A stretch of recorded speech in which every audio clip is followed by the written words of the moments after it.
रवि और आस्था की मुलाकात एक आम सी दिखने वाली दोपहर में हुई थी। दोनों कॉलेज के वही स्टूडेंट्स थे, लेकिन अलग अलग कोर्स कर रहे थे। रवि इंजीनियरिंग के फाइनल ईयर में था और आस्था कला की छात्रा थी। रवि का व्यक्तित्व जहाँ शांत और सरल था, वहीं आस्था खुशमिजाज और चंचल थी। उन दोनों की मुलाकात कॉलेज के कैंटीन में अचानक से हुई, जब आस्था अपनी सहेलियों के साथ मजाक करते हुए रवि के सामने की कुर्सी पर बैठ गई। रवि का दिल पहली बार आस्था को देखकर धड़कने लगा था। उसकी मासूम हंसी, चमकती आंखें और बिना किसी फिक्र के बातें करने का अंदाज़, सब कुछ उसे बेहद खास लगने लगा। उसने आस्था से बात करने की कोशिश की, पर उसकी ज़ुबान मानो साथ ही नहीं दे रही थी। आस्था ने महसूस किया कि रवि कुछ कहना चाह रहा है, लेकिन उसकी झिझक देखकर उसने खुद ही पहल की। हाय, मैं आस्था हूँ, उसने मुस्कुराते हुए कहा। रवि, वह थोड़ा लड़खड़ाते हुए बोला।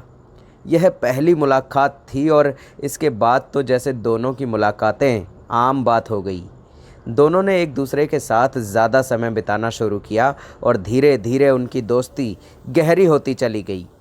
कॉलेज के बाद वो अक्सर पार्क में चलते हुए बातें करते, कॉफ़ी पीते और एक दूसरे की पसंद नापसंद के बारे में जानते।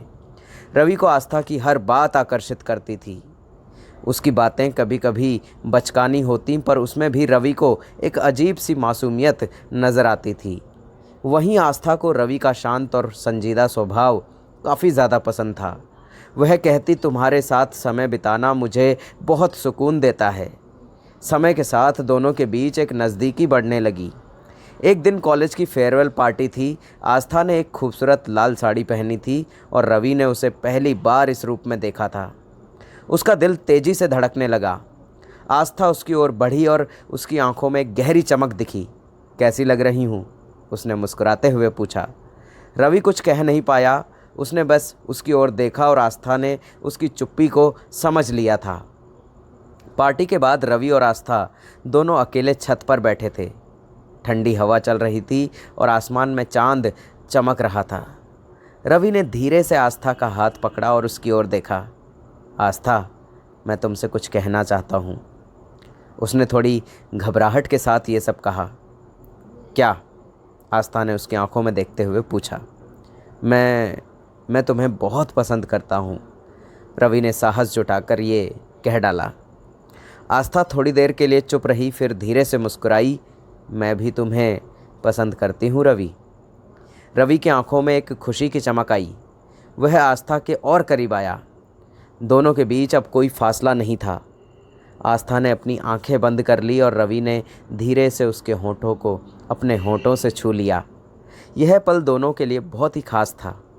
उनके बीच जो भावनाएं थी वो अब शब्दों से परे हो चुकी थीं। यह उनका पहला चुंबन था और दोनों के दिलों में अनगिनत भावनाओं का संचार हो रहा था। इसके बाद उनके बीच का रिश्ता और गहरा होता चला गया। प्यार की नई शुरुआत हो चुकी थी। वे अब अक्सर एक दूसरे के साथ ज़्यादा से ज़्यादा समय बिताने लगे। एक शाम वो दोनों अपने पसंदीदा कैफ़े में बैठे थे, जब आस्था ने रवि से कहा, रवि, क्या तुम्हें कभी ऐसा नहीं लगता कि हम एक दूसरे के बिना अधूरे हैं?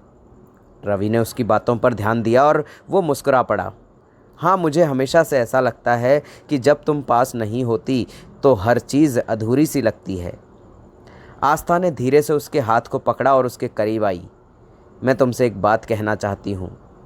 रवि ने उत्सुकता से उसकी तरफ देखा और पूछा, क्या? मैं तुमसे शादी करना चाहती हूँ, आस्था ने सीधे सीधे शब्दों में ये कह डाला। रवि की आंखों में आश्चर्य और खुशी की चमक थी। वह खुद भी ये सोच रहा था, लेकिन आस्था से पहले उसने कभी ये जाहिर नहीं किया था। उसने बिना कुछ कहे बस आस्था को गले लगा लिया।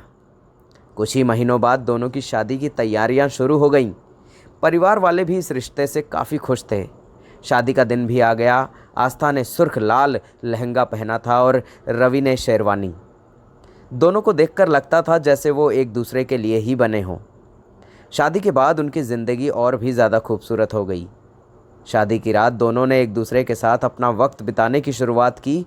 कमरे में हल्की रोशनी और चारों तरफ गुलाब की महक थी।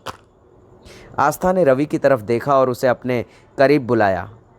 दोनों ने एक दूसरे के करीब आकर एक नई यात्रा की शुरुआत की। उनका प्यार अब और भी गहरा और रोमांटिक हो गया था। यह सिर्फ एक रिश्ता नहीं था, बल्कि एक ऐसा बंधन था जो हर रोज़ और ज़्यादा मजबूत होता चला गया। दोस्तों, कहानी के बारे में आपकी क्या राय है, हमें ज़रूर बताइएगा।